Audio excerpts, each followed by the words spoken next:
नमस्कार, आप देख रहे हैं मिरर मीडिया। मैं हूं अनुपम कुमार। हमारे खास कार्यक्रम खबरनामा में आपका स्वागत है। बढ़ते हैं आज की सुर्खियों की ओर।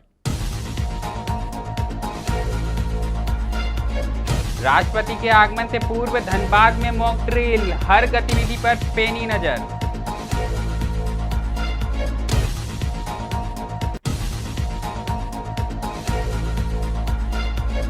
हजारीबाग में रात के सन्नाटे में सड़क पर चली जेसीबी, टूटी सड़क देख भड़के ग्रामीण, प्रशासन पर सवाल।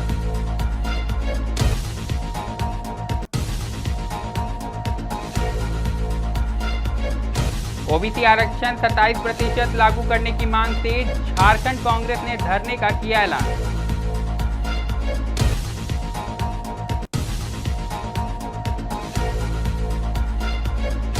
दो अगस्त को पीएम मोदी किसानों को देंगे तोहफा, खाते में आएगी समान निधि की राशि।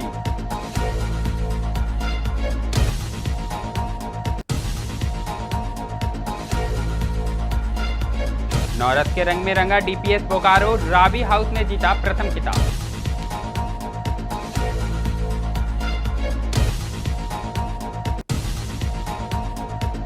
अब खबरें विस्तार से।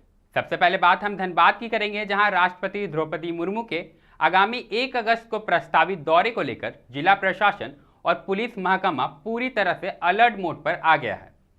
पूरे जिले को पुलिस छावनी में तब्दील कर दिया गया है।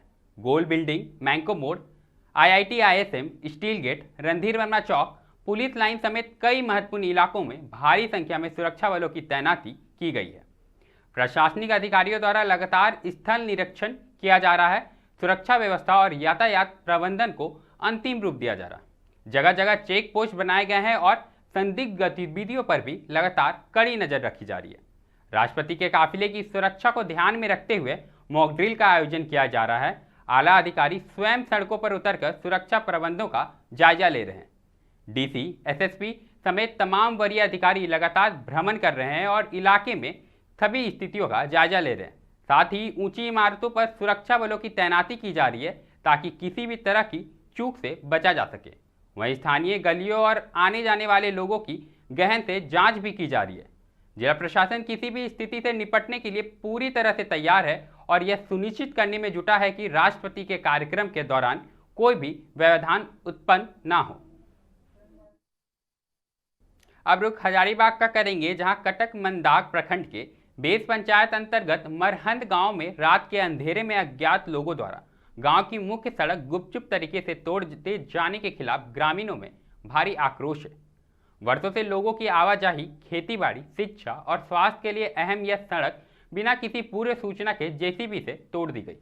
सुबह जब ग्रामीणों ने टूटी सड़क देखी तो वह हैरान रह गए। ना कोई सूचना, ना बोर्ड, ना पंचायत को कोई जानकारी, सब कुछ चुपचाप हुआ। इससे ग्रामीणों में गुस्सा फूट पड़ा। ग्रामीणों ने निजी मीडिया प्रतिनिधि विक्की कुमार धान को बुलाया और उन्हें मौके पर ले जाकर वस्तु स्थिति से अवगत कराया। विक्की कुमार धान ने संबंधित योजना के कार्यपालक अभियंता बाल किशोर किस्कू से संपर्क किया, लेकिन उन्होंने घटना से अनभिज्ञता जताई और जांच का आश्वासन दिया। उन्होंने कहा कि यदि गड़बड़ी पाई गई तो दोषियों पर जरूर कार्रवाई होगी। इधर ग्रामीणों ने प्रशासन पर पारदर्शिता और जवाबदेही के अभाव का आरोप लगाया है। राज्य में ओबीसी आरक्षण 27% लागू करने की मांग को लेकर झारखंड कांग्रेस का ओबीसी प्रकोष्ठ अब सरकार के खिलाफ मोर्चा खोल रहा है। इसी कड़ी में 6 अगस्त को रांची स्थित राजभवन के समक्ष घेराव और धरना प्रदर्शन की घोषणा की गई है। प्रेस को संबोधित करते हुए झारखंड प्रदेश ओबीसी कांग्रेस के कार्यकारी अध्यक्ष सुरजीत नागवाला ने कहा कि राज्य में ओबीसी को अब भी 14% ही आरक्षण मिल रहा है, जबकि झारखंड बनने के समय यह 27% था। उन्होंने कहा कि तत्कालीन मुख्यमंत्री बाबूलाल मरांडी द्वारा आरक्षण घटाकर 14% कर देने के बाद से ओबीसी वर्ग सामाजिक, शैक्षणिक और आर्थिक रूप से लगातार पिछड़ता जा रहा है। इसे लेकर राज्य सरकार को कुछ कार्रवाई जरूर करनी चाहिए। देखिए, झारखंड में जैसा कि आप लोगों को जानकारी होगा कि ओबीसी का जो आरक्षण है वो 27%, जब बिहार से झारखंड अलग हुआ था तो 27% था और उस समय के तत्कालीन हमारे मुख्यमंत्री आदरणीय बाबूलाल मरांडी जी ने 27% आरक्षण को काट करके 14% करने का काम किया था। और हमारी जब सरकार बनी, पिछले हेमंत सोरेन की सरकार ने कैबिनेट से इसको पास करके विधानसभा से पारित करा करके राजभवन भेजने का काम किया था, जो आज तक विधानसभा राजभवन में मामला लंबित है।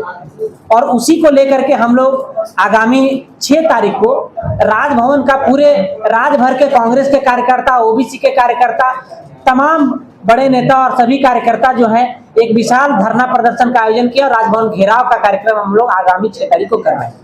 और इसी के निमित्त प्रत्येक जिला में ओबीसी के द्वारा जो है सो यह प्रेस वार्ता का आयोजन किया जा रहा है। जैसा कि आपको पता होगा कि तेलंगाना में हमारी सरकार है और वहां पर ओबीसी का आरक्षण 42% किया गया। तो हम लोग जो केंद्र सरकार के द्वारा जो आरक्षण का जो कैप है 50% का, वो अभी हमारे आदरणीय नेता राहुल गांधी जी ने स्पष्ट कहा है कि 50% के कैप को भी हम लोग बहुत जल्द तोड़ने वाले हैं और 50% से अधिक का आरक्षण भी हम लोग जो है ओबीसी के लोगों को देने जा। तो अब हम बात करेंगे किसानों की, जिसे मोदी सरकार का बड़ा तोहफा मिलने जा रहा है। जी हां, प्रधानमंत्री नरेंद्र मोदी आगामी 2 अगस्त यानी शनिवार को प्रधानमंत्री किसान सम्मान निधि योजना की नई किस्त को डीबीटी के माध्यम से किसानों के खाते में ट्रांसफर करेंगे। इस अवसर पर केंद्र सरकार देश भर में विशेष कार्यक्रमों का आयोजन करेगी। केंद्रीय कृषि मंत्री शिवराज सिंह चौहान ने किसानों को इस अगली किस्त के लिए अग्रिम शुभकामनाएं देते हुए बताया कि इस आयोजन को हर कृषि बाजार, मंडी और ग्रामीण इलाकों में उत्सव की तरह मनाया जाएगा। उन्होंने कहा कि प्रधानमंत्री मोदी इस दिन देश के अन्नदाताओं के लिए कई महत्वपूर्ण संदेश भी देंगे। शिवराज सिंह चौहान ने किसानों से अपील की है कि वह 2 अगस्त को सुबह 11 बजे प्रधानमंत्री के इस कार्यक्रम से अवश्य जुड़े और इसके लाभ और संदेश को प्राप्त करें। आप सबको प्रणाम। खरीफ की फसल अच्छी होगी, लेकिन इस बीच एक और अच्छी खबर, प्रधानमंत्री श्रीमान नरेंद्र मोदी जी 2 अगस्त को ठीक 11 बजे प्रधानमंत्री किसान सम्मान निधि की राशि आपके खाते में डालने वाले हैं। इस अवसर पर वो जुड़कर आपसे बात भी करेंगे और इसलिए मेरी आप सबसे प्रार्थना है 2 अगस्त ठीक 11 बजे आप प्रधानमंत्री जी के किसी न किसी कार्यक्रम से जरूर जुड़िए। कार्यक्रम आपके गांव में भी होगा, सभी कृषि विज्ञान केंद्रों पर होगा, आईसीआर के संस्थानों में होगा, एग्रीकल्चर यूनिवर्सिटीज में होगा, मंडियों में होगा, पैक्स के मुख्यालय पर होगा। आप पता कर लीजिए कि निकटतम कार्यक्रम आपका कहाँ है, उस कार्यक्रम में जरूर जुड़िए, प्रधानमंत्री जी को सुनिए। मैं तो कार्यक्रम में जा ही रहा हूं, आप भी जरूर जाएं। अब बात बोकारो की, जहां डीपीएस बोकारो में सांस्कृतिक महोत्सव तरंग के दूसरे दिन अंतर सदन नृत्य प्रतियोगिता का आयोजन हुआ। सभी 6 सदनों के विद्यार्थियों ने नवरस पर आधारित भावनाओं को नृत्य के माध्यम से प्रस्तुत किया। कार्यक्रम का शुभारंभ डीआईजी अमित कुमार सिंह, प्राचार्य डॉक्टर एएस गंगवार व अन्य ने दीप प्रज्वलन के साथ किया। प्रस्तुतियों में रौद्र, शांत, भयानक, श्रृंगार, अद्भुत और वीर रस को दर्शाया गया। इस दौरान डीआईजी अमित कुमार सिंह ने कहा कि ऐसे मंच छात्रों के सर्वांगीण विकास में बेहद लाभकारी और सहायक होते हैं। खबरनामा में अभी के लिए इतना ही। ऐसी तमाम खबरों से हम आपको अवगत कराते रहेंगे। देखते रहें मिरर मीडिया।